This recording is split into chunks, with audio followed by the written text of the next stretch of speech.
So Starmer wants to send British troops as a peacekeeping force in Ukraine. I've just been driving home. My phone wasn't connecting to the car. So I was listening to something called Talk Radio. I've been on Talk Radio before. There's a lady on there called Alex Phillips, who I think I know. I think she was an MEP. Sounds very nice. She was talking about this. All a bit sensationalist, isn't it? So I flicked over to LBC. Then I've got James O'Brien talking about it. That's never going to happen, is it? It's amazing, though, in the UK, we have this left and right. I thought I'd give you my take on it. That's a Gen Z thing, isn't it? Take. My generation, Gen X, I'll call it an opinion, shall I? I'll give you my opinion on something. I mean, call me a traditionalist, you know what I mean? An opinion. Now, I'm not going to say that I know exactly what's going on here, but I am going to say that I was in the military for 20 years. So I was in the military, in the Royal Air Force for 20 years. In that time, I served under a man who actually brought me into the military called Mike Wigston, who is a lovely chap. I really like him. I don't think he likes me very much. My wife met him recently in London, just by accident. And again, I get the impression that he's not too happy with us. And the truth is he shouldn't be, because he was the man that forced diversity, equity and inclusivity into the Royal Air Force. And he said, I'll use the full limits of the law to do this. He wanted 20% minorities and he wanted 40% women in his Royal Air Force by 2030. It's an easy figure to remember, 20, 30, 40, 20% minorities. There's, I think, 18% minorities in the UK, 7% Muslim, 3% black, and then lots of other, but they make up 18%. So in the Royal Air Force, I think it was very low, about 2.5% minorities in the Royal Air Force. The lowest of all three services. So of course, and we know the scandal that happened with that, because I did it on my website. I did it on here on YouTube. I talked about the scandal of preventing white men from joining the Royal Air Force and favouring minorities and women. And that was a scandal that was blown well open. It went through the Defence Select Committee. We know about it, guys. Don't worry about it. And in the Royal Air Force, there was about 12% women. I think it's about 14% women now. Those are the figures. That's the Royal Air Force. Other arms, slightly different. There's more minorities in the army, for example, because of they recruit the Gurkhas. We know that. In the Navy, access to the whole of the Commonwealth, Jamaica and everywhere else. So we tend to have a higher number of minorities in the Navy as well. The Air Force, a very technical trade, they just, for some reason, they have quite a low number of minorities. Here's my argument about Ukraine. You're going to love it, by the way. You're going to love it. Okay, also, I don't think I have to do this anymore because I think the sponsorship has ended. But Ground News were sponsoring me for, I think, 3 videos. And they were like, give me 500 quid and stuff. You know what I mean? Like, you know what I'm saying? You got to take that money. Like, that's 500 quid, you know what I'm saying? I just bought a motorcycle. I need the cash. I need the cash. That £500, by the way, is probably going to go into one of those airbags. I'm going to try and ride with an airbag. I think that's quite a sensible thing to do. If you're a motorcyclist, in the comments, tell me which, if you've got a favourite airbag, just try and educate me. That's what that £500 that Ground News are giving me. But they're giving us 40% off. I think the offer's still open. So what I will do is I'll just drop a link up here. I'll drop a link in my comments as well. I don't think I've got to do the full advert in this. However, it's 40% off. And what Ground News does is it just works out where the biases are coming in. So we know Talk Radio is very right-wing. LBC is uber left-wing, you know what I mean? Maoist as such, you know what I mean? So that gives you a bit of an idea. You can get your news from there. It's just an offer, guys. You might want it. 2.5% minorities, 14% are women in the Royal Air Force. The Royal Air Force has got more women, this is probably why it's gone a bit woke, than any other service, but it's got fewer minorities. And what Mike Wigston did, when he was the Chief of Air Staff, and I was under him on a squadron called 12 Squadron on the Tornado GR4, lovely bloke, as I said, doesn't like me very much, and he shouldn't like me because I challenged him on this, and I think I won. He wanted that to be 20% into the military of minorities in the Royal Air Force. 20%. There was the thing about it is, when you say why, if you just keep asking that question, why, ask it, like, if anyone wants to do something, just ask why. Ask it three times, why. Normally they'll come out and go, it's the right thing to do. So now what they're doing is they're saying, this is something that the left do. I think Mike was very left. I think that's what's happened within the Royal Air Force, especially. That it went very it promoted a lot of people because of the wokerati, the pronouns and all that rubbish. I fought against that nonsense. I'll tell you a quick brief story. There was a guy called Roxy I argued with because he said, pronouns are really useful, because I think he was called, his surname was Roxburgh or something. He's a really nice guy. I really liked him. But he said, when I signed he was senior officer, squadron leader, wing commander. He said, when I sign my signature block in my emails, Roxy, they don't know whether I'm a man or a woman.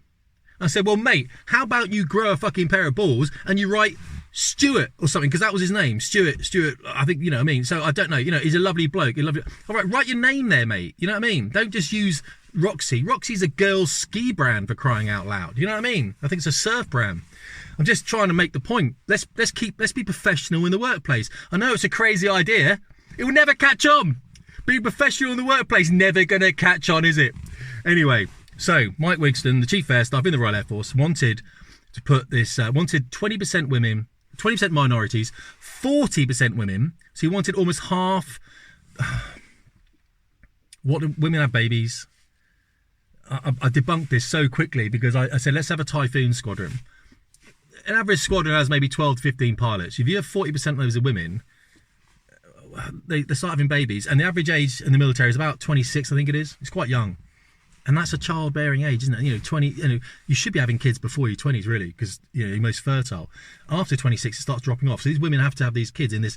All of a sudden, if you look at what happens to the US Navy when a ship deploys, and this is what's going to happen when we send peacekeeping troops to Ukraine.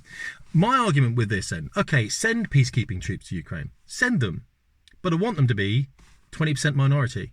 I want them to be 40% women. You can't get away from it, mate. If you want to force this diversity into our military, let's have it. Let's have it. You know who's going to go there and be peacekeeping? It's going to be young white men. That's what it's going to be. Young white men are going to go and do it. Because what's going to happen? The minorities aren't going to do it. Aren't going to do it, are they? Excuse me. Minorities aren't going to do it, you know, because they're not joining. They don't fight. I saw this study about Gen Z, and it's not as bad as we think. Everyone's like, Gen Z don't want to fight for the country. Young people don't want to fight for the country. You know, it's people don't want to fight full stop for the country. What are we fighting for? It's not just Gen Z. It's all the generations. It's millennials, everyone else. Because what are you fighting for? I'll fight for it because it's England. And I walk on the earth and I feel my ancestors, and we've done this before. We've gone down this line, and I'm not going to talk about it now because I get angry about it. Because I'm the last Englishman to leave, and you know that, right? You know that. And if you know, I could start reciting Henry V, Shakespeare. I could start talking about the speech before the Battle of Crispin. I could do all that. I'm not doing that. I'm not doing that. You know what I mean? We will not die with these men. Let's not even do that. But what I'm saying is there are people who don't want to fight for the country, and I don't blame them. There's people that don't want to live here anymore. I don't blame them. You know, I've done that as well. I don't blame them. It's like, I get it. It's a really difficult time right now. I love that person. It's the battle I've always wanted. And if you're an Englishman, you should want that battle too. I'm sorry, write in the comments, what battle are you waiting for, mate? What battle are you waiting for? I'm waiting for this one. I'm waiting for this battle now. It's the battle I want. It's good versus evil. Couldn't be better. So Starmer's going to try and send people out for this peacekeeping thing. What's going to happen, of course? As I said, what would happen is Putin will take 30% of Ukraine and he just build a buffer there. That's the buffer NATO should have given him before. Ukraine. I read a lot about Putin. I read a lot.